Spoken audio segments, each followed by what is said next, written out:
and settle for a huge amount.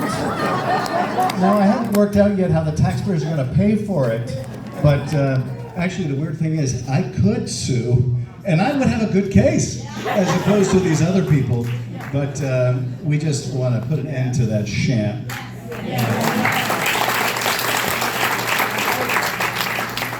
Can you imagine the level of corruption and self-dealing? You're the President of the United States. I mean, if somebody wrote this as a plot of a movie 10 years ago, it would be turned down as completely implausible. That would never happen. But the president suing the Justice Department and suing the IRS and for billions of dollars, and then the people that he has appointed, who are mostly his former criminal lawyers, are making the decisions about whether to pay him off. It's just so disgusting and just a pillaging of the public fisc. And I remember interviewing Todd Blanche the week of his confirmation hearing and the week prior to his confirmation hearing. I had been an assistant U.S. attorney in LA. He had been one in New York. We knew some of the same people. I had talked with them before I had talked with him. They thought highly of him. I said, you know, people are hoping you'll be the adult in the room. I just have one question, and that is, I don't have any doubt you can do this job. My question is, what are you going to do? Do you have the strength of character for the moment when you're first asked to do something unethical, illegal, or immoral? Do you have the backbone to say no? That's the only question I need you to answer for me. And his answer was one I would later hear over and over from other nominees, and that is, I don't believe I'll ever be put in that position. And I said, I was here for the first Trump administration. It is not a question of whether, it is only a question of when, and I'm guessing very soon. And to see now what he's become, it's just astonishing, and it brings to mind someone I've quoted quite often, the historian Robert Caro, who wrote that wonderful series about LBJ, among other amazing works of history. But he once said in an interview that power doesn't corrupt as much as it reveals. It doesn't always reveal us for our best, but it says a lot about who we are. And I have seen that borne out so many times, whether it's the capitulation, the cravenness of Todd Blanche, or of an Elise Stefanik, or Kevin McCarthy, or any of these people. It is not that they have changed. It is that we just never really knew who they were until they were tested. And then it is the point of revelation. We see what they're made of. And it has brought me to the conclusion that you can have the best written constitution in the world, and I believe we do. You can have the best written laws meant to constrain the worst impulses of human nature, and maybe we do. But none of it will be enough if people don't give meaning to their oath of office, if they're unwilling to distinguish between right and wrong, if they can't tell the truth, then none of it is enough. And we have seen so much of what we thought was inviolate in this country violated time and time and time again, because it relied on people living up to their oath. The remarkable thing is, we could shut this corruption down tomorrow if we had just a dozen Republicans combined in both houses. We could shut all this down. Now the good news is the Republicans are starting out of the interest of self-preservation to realize that he is a disaster for the country. That part I think they already knew, but he is also potentially a disaster for them personally. They've seen him take out Bill Cassidy, who, this is a doctor who voted for RFK. I mean, he already went through that horrible, that debasement, but it's never enough for Donald Trump. It's never enough.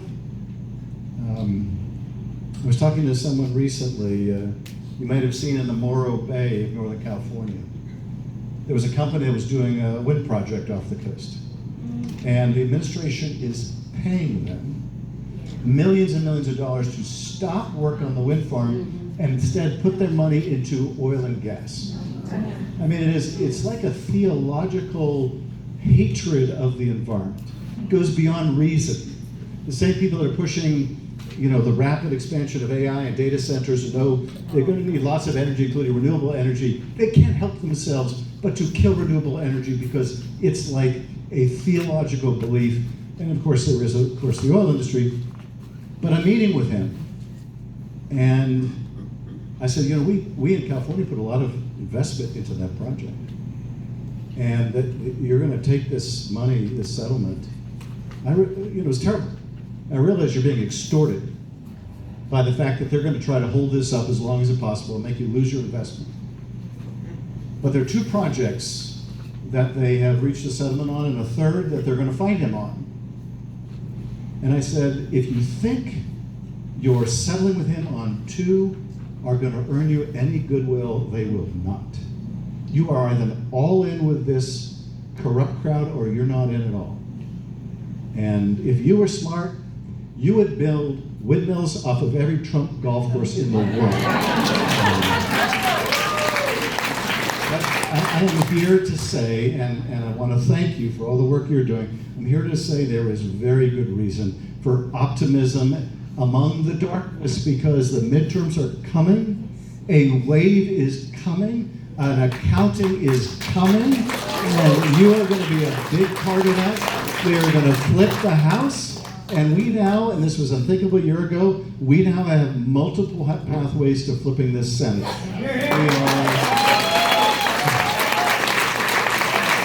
We are ahead in Alaska with Mary Peltola. We are ahead in Ohio with Sherrod Brown. We are ahead in North Carolina with Roy Cooper. We are ahead in Maine with Graham Plattner. We are ahead in Texas with James Tallarico.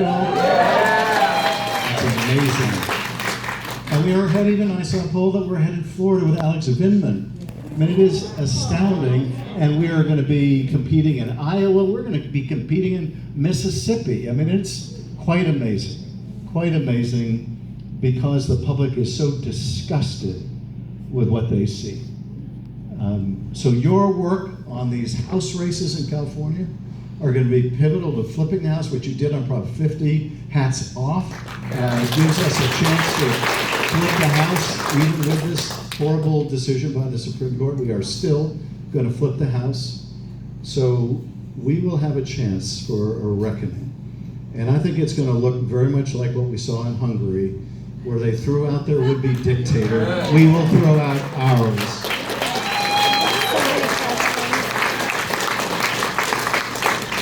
So I thank you. It's just amazing to see you all here. I thought, if there are going to be 150 people here, it looks like even more than that, it must be your annual event. And then I was told, no, this is just our monthly meeting.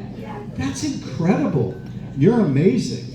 You really are. Marcy and all of the leadership and all of you, hats off. So thank you. I've got to go perform a wedding. I have to stop doing weddings. So please, nobody here asked me to do a wedding. These are friends of mine of like 30, 35 years. My favorite story about being not a clergyman, but playing the part, is I was in Home Depot. This had nothing to do with this wedding or any other wedding. And one of the people working at Home Depot was very excited that I was in Home Depot. He said, I know you, you're that TV preacher. Which of course I said, yes I am, and God bless you, my son. God bless all of you for what you're doing. Thank you. And it's so nice of you to let me come by and say hello. Why don't we do a photo together? You can stay where you are. I'm going to come stand here in the middle. We'll do a big group photo. Thank you again, everybody.